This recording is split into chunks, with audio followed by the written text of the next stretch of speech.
Good morning, class. We are studying about eardrum. Okay, the eardrum is like a staged rubber sheet. Actually, eardrum में क्या होती है? Staged rubber sheet होती है. ठीक है. Sound vibrations make the eardrum vibrate. Actually जो sound के vibrations जो होते हैं ना, वो हमारे eardrum को भी क्या बनाते हैं? Vibration बनाते हैं ना. The eardrum sends vibrations to the inner ear. Actually जो eardrum जो होता है ना, ये हमारे inner ear का आप जो part देख रहे हैं ना, you can visible like it, inner ear को vibrations पहुंचाती है. ठीक है. तब भी हमको क्या होता है, किसी भी मतलब हम कुछ भी हम सुन सकते हैं. ठीक है ना. तो ईयर ड्रम जो है इनर ईयर को क्या बनाते पहुंचाते हैं, वाइब्रेशंस पहुंचाते हैं. ठीक है. The eardrum sends vibrations to the ear inner ear. From there the signal goes to the brain. और उसके बाद वो सिग्नल्स कहाँ जाते हैं? ईयर के लास्ट वाले इनर ईयर तक, पार्ट इनर ईयर तक वो सिग्नल्स पहुंच जाने के बाद वो सिग्नल्स कहाँ जाते हैं? हमारे ब्रेन को जाते हैं. कहाँ जाते हैं? हमारे ब्रेन को. हमारा ब्रेन उस मैसेज को फॉलो करता है और हम उसके बाद कुछ एक्शन का रिएक्शन देते हैं. ठीक है ना. This is how we hear. इससे पता चलता है कि हम कैसे सुनते हैं. ठीक है. आप पूरे इनर ईयर का स्ट्रक्चर आप देख सकते हैं कैसे ईयर ड्रम है, इसके थ्रू क्या इनर ईयर को क्या मैसेज ट्रांसफर किया जाता है और उस मैसेज को वापस कहाँ ट्रांसफर किया जा रहा है? ब्रेन में. कहाँ ट्रांसफर किया जा रहा है? ब्रेन में. उसके बाद नेक्स्ट टॉपिक आता है amplitude, time period and frequency of a vibration. ठीक है. We have learn that the to and the fro motion of an object is known and vibration. ठीक है. हमने क्या पढ़ा है कि the to and fro motion जो होता है एक किसी ऑब्जेक्ट में एक कंटिन्यूएशन फ्लो मोशन हो रहा है, मतलब एक कोई स्टेबल है उसके बाद उसमें कंटिन्यू एक मोशन हो रहा है, कुछ ना कुछ मूवमेंट हो रहा है, तो उसको क्या बोला हमने? वाइब्रेशन. ठीक है. This motion is also called oscillatory motion. ठीक है. इस मोशन को जो उसमें हो रहा है उसको हम क्या बोलते हैं? ऑसिलेटरी मोशन भी कहते हैं, क्योंकि कंटिन्यू कहते हैं मूवमेंट होने वाला मोशन होता है, उसको बोलते हैं ऑसिलेटरी मोशन. ठीक है. We have already learned in earlier classes about the oscillatory motion and its time period. हमने प्रीवियस क्लासेस में oscillatory motion उसके बारे में पढ़ा है. ठीक है. The number of oscillations, मतलब कंटिन्यू हम देखते हैं कोई इंसान झूला झूलता है ना, कंटिन्यू एक ऊपर नीचे आगे पीछे कंटिन्यू होता है, मतलब वो क्या हो रहा है? उसमें ऑसिलेशन हो रहा है, आगे जा रहा है, मतलब फ्रीक्वेंसी हो रही है. एक टाइम पीरियड में वो आगे जा रहा है, एक टाइम पीरियड में पीछे आ रहा है, मतलब क्या हो रहा है? कंटिन्यू कर रहा है, एक्सीलेशन हो रहा है, ऑसिलेशन हो रहा है. ठीक है. तो द नंबर ऑफ ऑसिलेशन मतलब कंटिन्यू काउंट हो रहे हैं. एक बार पीछे गया आगे गया तो एक ऑसिलेशन हो गया, दूसरी बार आगे पीछे गया तो सेकंड ऑसिलेशन हो गया, एक बार आगे पीछे गया तो ऑसिलेशन हो गया, सेकंड बार आगे पीछे गया तो ऑसिलेशन हो गया.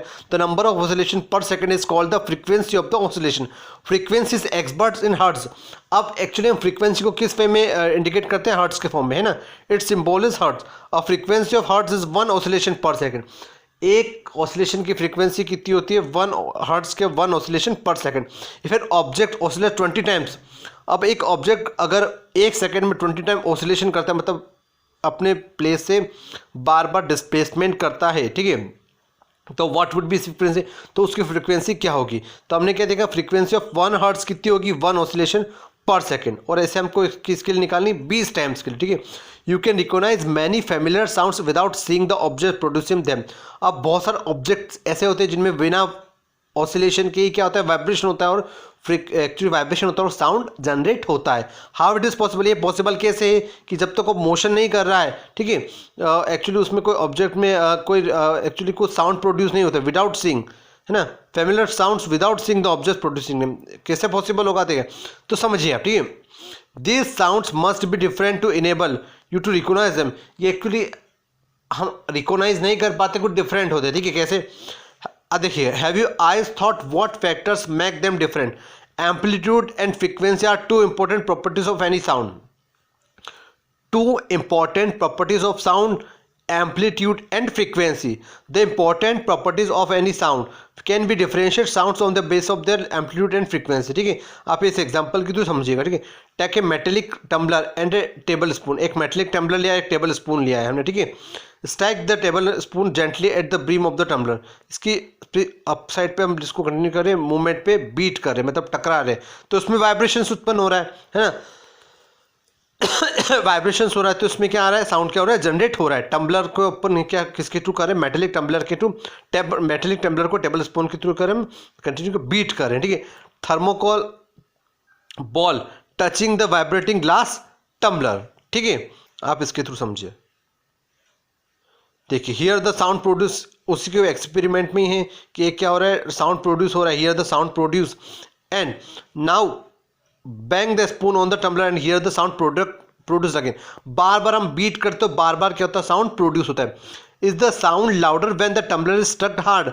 Now suspended small thermocol ball touching the rim of the tumbler vibrate the tumbler by striking. बार बार उसको क्या होता है टम्बलर क्या होता है स्ट्राइकिंग करने से क्या होता है वाइब्रेट होता है. सी how far the ball is displaced. The displacement of the ball is a measure of the amplitude of vibration of the tumbler. Strike the tumbler gently and then a little harder.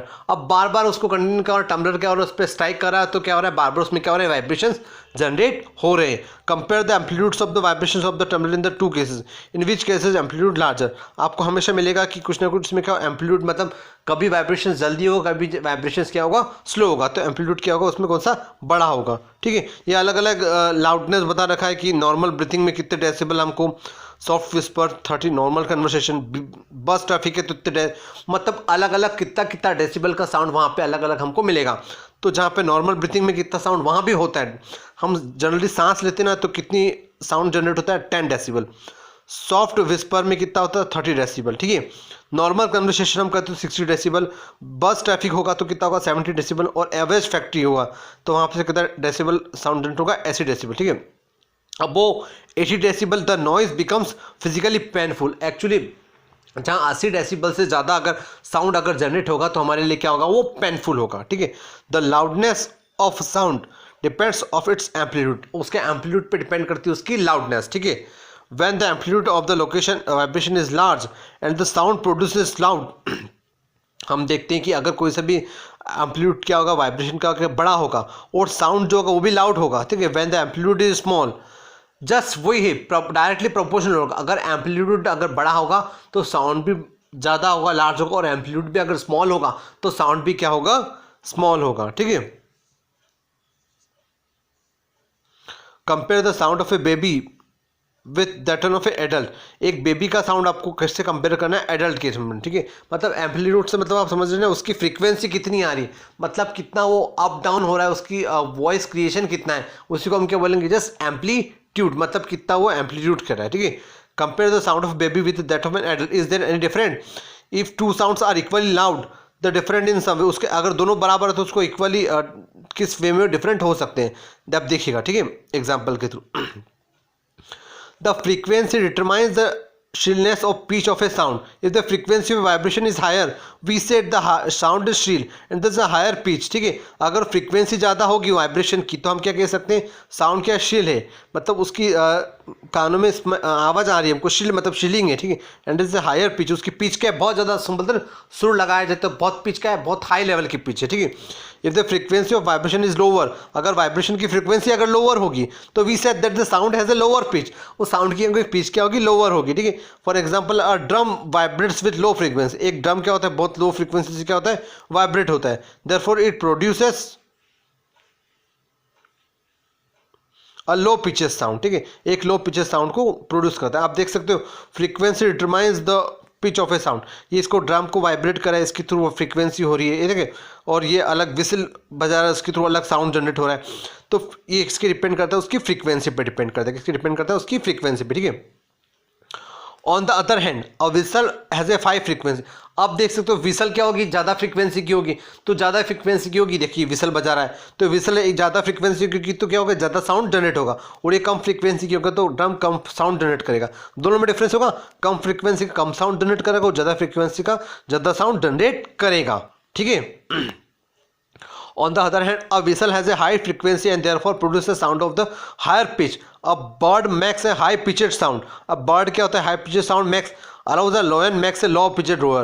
अब जब शेर दहाड़ता है तो उसकी क्या होती है a bird max high pitch और लोयन क्या होता है लो पिचेस रोअर का उसकी दहाड़ क्या होती है लो पिच की होती है. However the roar of a lion is very loud well the sound of a bird is quite feeble. ठीक है, every day you hear the voice of the children adult you find any difference in their voice. आप कुछ adults की और actually कुछ बच्चों की आप साउंड जनरेट सुनते हैं.